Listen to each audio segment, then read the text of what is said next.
Այս երաժշտական այսպիսի շքեղ դադարից հետո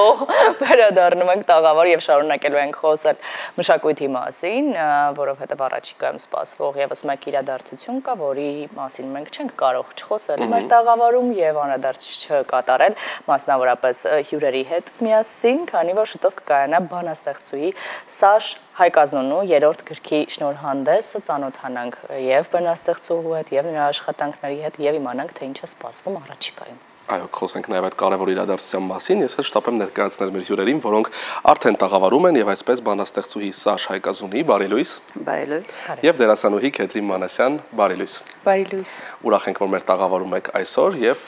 սկսենք խոսելով ամենակարևոր թեմայից, ինչ է սպասվում Գարիկ օրերին, ինչ ժողովածու է հրատարակվելու։ Ուրեմն առաջիկայում պրակտիկորեն արդեն կարելի է ասել պատրաստ է գիրքը հանձնելու դպարան, մեկ-երկու տեխնիկական փոքրիկ հարցեր են մնացել, ճշտման փուլում են եւ հուսով եմ, որ մայիս ամենաշատը հունիս ամիսներին լույս կտեսնի իմ արդեն հրաբուխի շուրթին գիրքը, ինչպես է կոչվելու գիրքս, որը չորրորդ գիրքն է հաստորեն իմ բանաստեղծների չորրորդ ժողովածուն է, այո։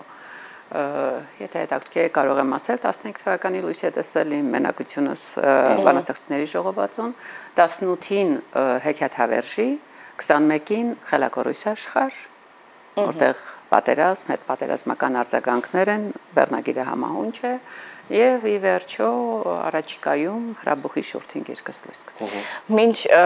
կվերադառնանք ձեր կենսագրական հատվածին, կփորձենք այսպես նաեւ ամփոփել, հասկանալ ժամանակագրությունը, փորձենք նաեւ հասկանալ թե Քեթրին Մանասյանն ինչու է այստեղ, ինչ առիթով է։ Ուղղակի պահապան չէ, շատ ավելին քան պահապան հրեշտակը համեստություն մի արա։ 18-ի գիրքը երբ որ պիտի լույս տեսներ եւ խմբագրիս հետ միասին մենք շնորհանդեսներ էինք պլանավորում Երևան քաղաքում, Վանաձորում, Գյումրիում ու փնտրում էինք, այսինքն այնքան առաջարկում էր, ես այսպես որոշակի, այսպես իմ չափանիշներով փորձում էի ընտրել ում կարող եմ վստահել իմ բանաստեղծությունները եւ հենց այսպես այն որ 1-2 տողից Քեթրինին ցույց տվեց, ենք հոլովակներով էինք նայում, ասի ստոպ մի վարքյա ինքն է ու հետո կազմակերպեց հանդիպում, պարզապես նաև զգալու մարդու տեսակը, որովհետև մի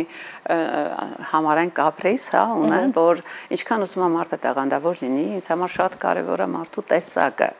Ու դրա համար ուղղակի սուրճի սեղանի շուրջը հանդիպեցինք եւ ես առաջարկեցի, ասեցի Քեթրին ջան, ես քեզ տալիս եմ իմ գիրքը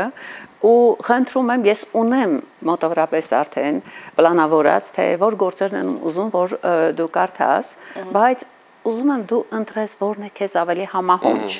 Ես մոտավորապես ընտրել էի 6 գործ, որ պիտի առաջարկեի։ Ասի մենք հետո միասին կգանք ընդհանուր հայտարարի։ Ու հաջորդ օրը հանդիպում ենք Քեթրինի հետ, Քեթրինը ընտրել էր իմ որի մասին տեղյակ չէր ընդ որում, այդ 6 գործը պլյուս 3 գործ, 9 գործ։ Ու մի անգամից 6-ը նույնն էր, որոնք դուք եք ընտրել։ Այո, դա էր հենց հրաշքը, որ մի անգամից հասկանում ես քո մարդն է, պարզապես։ Ու այդ օրվանից սկսվեց մեր ոչ միայն համագործելը, ընկերանալը, բարեկամանալ, մտերմանալ ու այսօր ինձ համար այս քաղաքում ամենահարազատ մարդկանցից մեկն է Քեթրին Մանասյանը։ Դե արդեն պիտի Քեթրինի հիմա մեր հարցը ուղենք, ինչպիսին են քո համար այս դեպքում ստեղծագործությունները, ինչ ես դու գտնում այս ստեղծագործություններում եւ օրինակ ինչու ընտրեցիր հենց այդ 6-ը, ինչպես եղավ այդ համընկնումը։ Անկեղծ ասած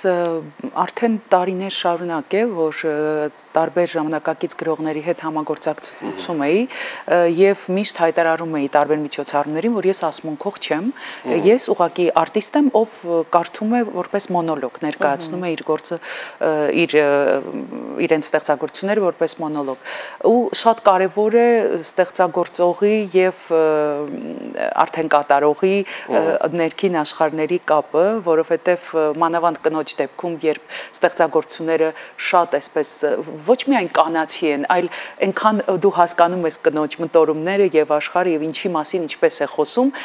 այդ դեպքում ավելի կարծես կոնտակտը լավ է լինում եւ ստացվում է տանդեմը։ Սաշի գործերը միանգամից ասում եմ, հենց ընթերցել եմ, անկեղծորեն ոչ թե սա ինչ որ իր դիմաց խոսելու տարբերակ է, այլ երբ իր խմբագիրը Արմեն Ավանեսյանը զանգահարեց ինձ, ես նույնիսկ չգիտեի ում մասին է խոսքը, շատ արագ եմ պատասխանել, ասում պիտի ծանոթանամ անպայման նոր հետո ընթերցեմ եւ միանգամից գիրք ոչ թե կապրիզ է, այլ կարծում եմ իրավունք ունի յուրաքանչյուր արտիստ, որպեսզի ես միշտ եմ ասել, որպեսզի գործը շահի արտիստի կատարումից շահի գործը եւ ոչ ընդհակառակը։ Այդ դեպքում ճիշտ ընտրություն ճիշտ ընտրության առաջ են կանգնում երկու ստեկ։ Ու այդպես գիրքը մոտեցել եմ, վերցրել եմ Սաշից ու այդ օրը ուղղակի չէի ուզում նախ ասեմ, որ դիզայնից սկսած հենց Հեքիաթ Հավերժի գրքի մասին է խոսքը, որովհետև առաջին գրքի ժամանակ 2015 թվականին դեռ մենք ծանոթ չէինք, 2018-ին եմ ես ճանաչել Սաշա Այգազունուն եւ սկսած կազմից, բովանդակությունից եւ դիզայնից, որը իր դուստերն է Վարսին Ստեփանի, արդեն Սաշակասի ինչ մասնագիտություն ունի, բայց դիզայներական աշխատանքով միանգամից գրավում է, բայց ոչ միայն էլ այդպես մանկական գրավչությունով, այլ ամեն ինչ համահունչ էր ու ներդաշնակ էր։ Էդ էլ էր արդեն զարմանալի, որ միասին մտածել էինք, այսինքն չճանաչելով միմյանց, հասկացել էինք ով ինչպես կարող է ներկայացնել ինչ որ ստեղծագործություն։ Այսպես թվով 4-րդ գիրքն է լինելու, ինչպես նշեցիք, առաջիկա ամիսներին եւ շնորհանդեսին դարձյալ Քեթրին Մանասյանը ընթերցելու է, հետաքրքիր է կա ինչ որ հատուկ ֆորմատ, որը որ նախատեսված է այդ օրվա շնորհանդեսի եւ ընթերցանության հետ կապված ինչ որ մի յուրահատուկ բան կա, թե պատմենք այս մասին։ Մենք ամեն անգամ միշտ վերանայում ենք ծրագիրը, որովհետև ունեցել ենք տարբեր տեղերում, տարբեր հարթակներում, կամերայինում էլ չէ, կազմակերպեցինք եւ բավական հետաքրքիր անցավ։ Եթե չասեմ, ինձ համար ամենահետաքրքիրն էր կամերայինում եւ մթնոլորտը նաեւ տրամադրող է այնտեղ։ Այս անգամվա համար դեռևս չենք, այսպես միշտ նստում ենք Քեթրինի հետ, անդրադարձ ենք անում, ում ընդգրկենք, ինչ անենք, վերջում մի հատ ինչ որ պիես փոքրիկ բան ենք ներկայացնում բանաստեղծությունների շուրջը եւ այլն, բայց կապված այս նոր գրքի հետ անկեղծորեն դեռ չենք պլանավորել։ Վայրը ուղղակի չի դրված, բայց ներողություն Սաշյանից ասեմ, որ Սաշը իր հետաքրքիր ձևաչափը, իր մոտեցումը տվեց։ Ճիշտ է, պոեզիայի շուրջ այս վերջերս շատ մեծացել է տենդենսը եւ դա ուրախալի է։ Ներկայացումներ են պատրաստվում, այո, ընթերցանություններ եւ հետաքրքրությունն էլ մեծացել է, բայց իր առումով ինքը մցրեց ոչ այսպես պաշտոնական մթնոլորտ, ավելի շատ ակումբային, բայց ինքը միևնույն է մնաց իր բարձունքի վրա այն առումով, որ միևնույն է, եթե նույնիսկ հանգիստ եւ ավելի ռելաքսացիոն մթնոլորտում է հանդիսատեսը նստած, միևնույն է ուշադրությունը համակ դեպի պոեզիան է ու նաեւ մեր ծրագրերում միշտ կան Սաշի բառերի հիման վրա գրված երգեր բազմաթիվ հեղինակ կատարողների, հրաշալի կատարողների կողմից, իդեպ կներես խոսքդ կտրել եմ, բայց հիշեցի, եթե թույլ կտաք նաև նշենք, որ պարկը, ով որ Եվրատեսիլ է մեկնելու, պարկը հենց սկսել է Սաշի ստեղծագործությունների հիման վրա տարբեր մի քիչ այդտեղ շտկեն, մենք 10 թվին ենք ծանոթացել պարկի հետ Վոլգոգրադում, երկուսս էլ Վոլգոգրադա բնակ ենք եղել եւ կամ այսօր համատեղում եմ ծանոթացել ենք իմ պոեզիայի երեկոներից մեկի ժամանակ, բնականաբար չէր կարող ուշադրությունս չգրավել, ժպտերես, տեսել եք բոլորը ճանաչում եք, պարկի ներկայացնելու կարիք չկա, ինքը արդեն ուներ իր երգերը, ուներ, բայց այստեղ կար հայերենի մի փոքր երևի տեղյակ եք, որ Ռուսաստանում չկան հայկական դպրոցներ, մանկապարտեզներ եւ բնականաբար հայերենը կենցաղային մակարդակում է հնչում, բայց ասենք երաժշտության զգացողությունը եւ իր աշխատասիրությունը, իր անմիջականությունը, իր ձգտումը այդ ամեն ինչին միանշանակ այսպես վստահություն ներշնչեց եւ որոշեցինք փոխադարձ վստահության մթնոլորտում ստեղծել համատեղ երգեր իմ բառերով եւ երաժշտություն Պարքի բնականաբար մատուցումը կատարումը նույնպես երկկողմից եթե ծանոթ եք իր երկարվեստին կարծում եմ 2 թե 3 երկ կա ձեր այո գինին ու գրել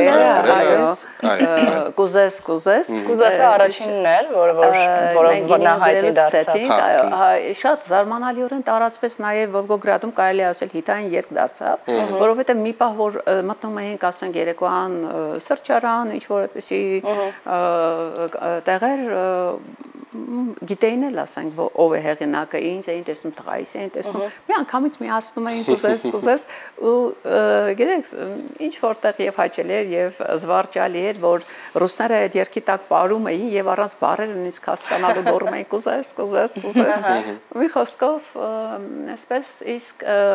Արևես երկը փաստորեն Բրունետի հետ միասին են ներկայացնում եւ երբ որ այս ամենը քննարկվում էր, ձևավորվում էր, դեռևս Եվրատեսիլ 24-ը չէր եղել, դեռևս 25-ի մասին խոսք չկար ու ես շատ ուրախ եմ, որ այդ երիտասարդները փայլուն, տաղանդավոր, գեղեցիկ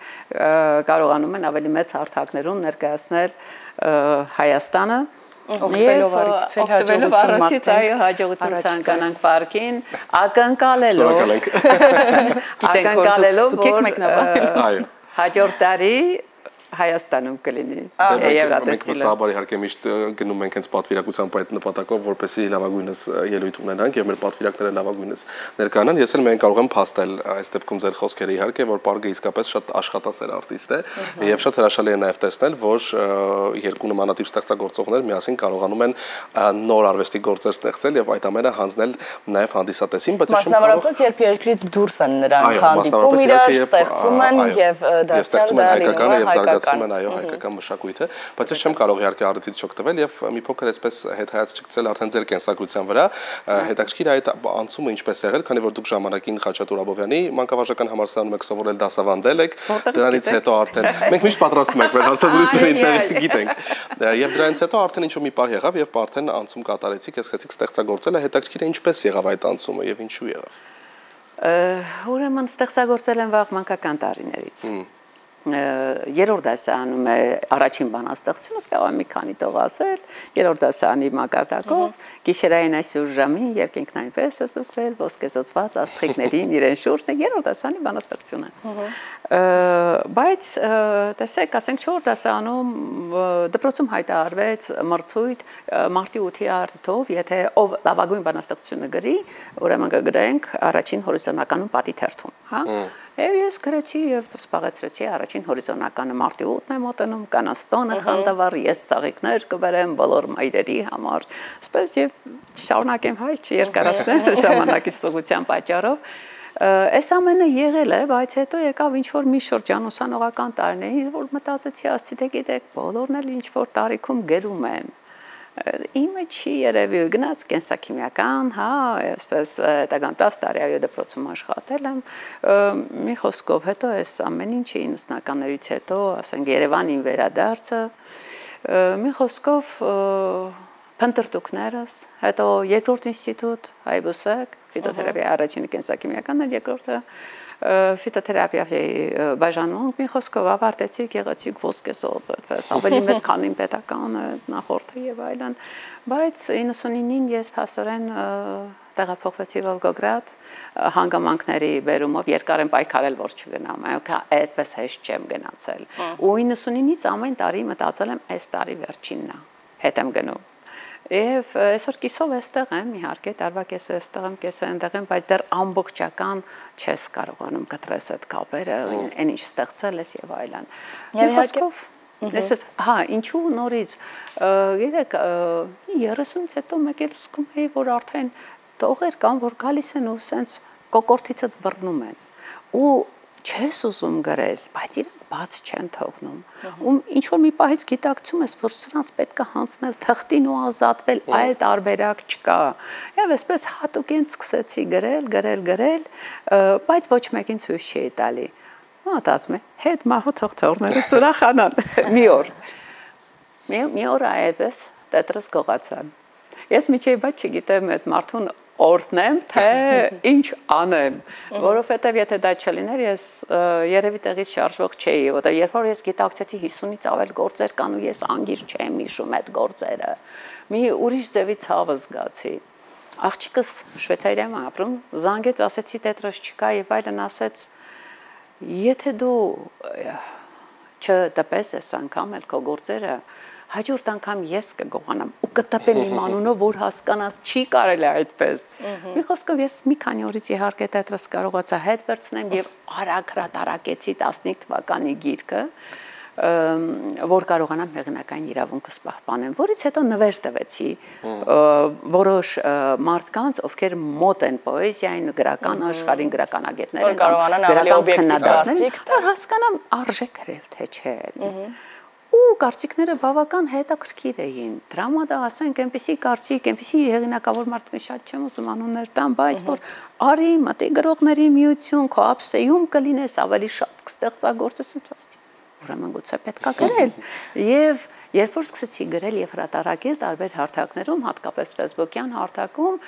ընթերցողների հետ իմ կապը սկսեց ակտիվանալ, եւ մարդիկ մի տեսակ գիտեք ոնց որ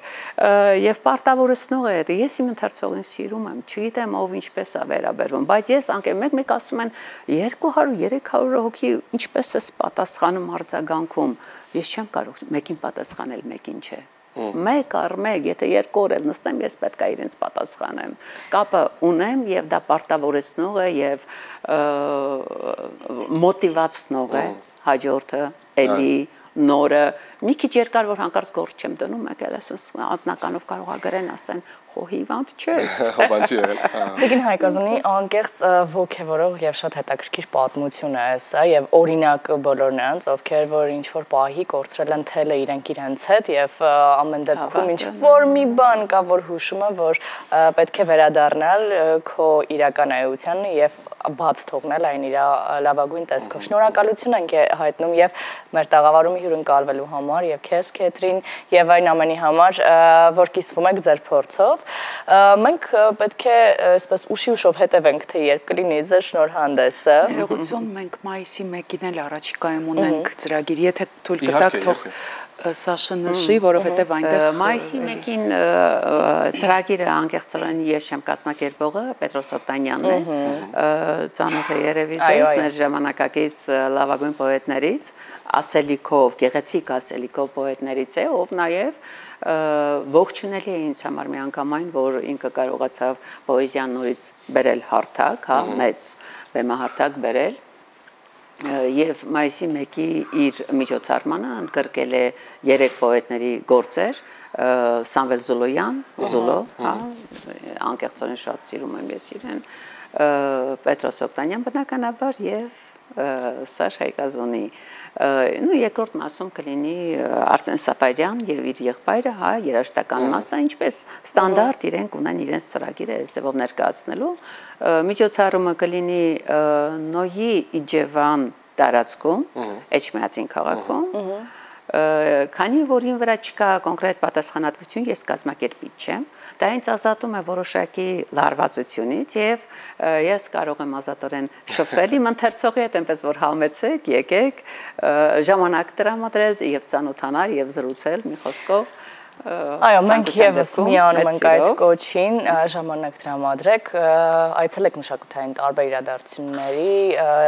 մոտ եղեք միշտ պոեզիային եւ արվեստին առհասարակ, մենք ունենք շատ հետաքրքիր ու շատ մեկը մյուսից տարբեր ստեղծագործողներ, որոնց մասին պարբերաբար մեր եթերում փորձում ենք պատմել, անդրադառնալ, նրանց ծանոթացնել եւ ձեզ նրանց հետ եւ մենք էլ երբեմն ծանոթանալ։ Շնորհակալ ենք շատ այս գեղեցիկ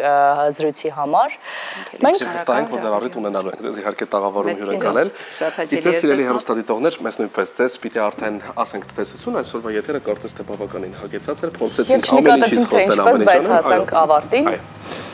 Այնպես որ հաջողություն ենք մաղթում այսօրվա համար, կհանդիպենք վաղը։ Կհանդիպենք։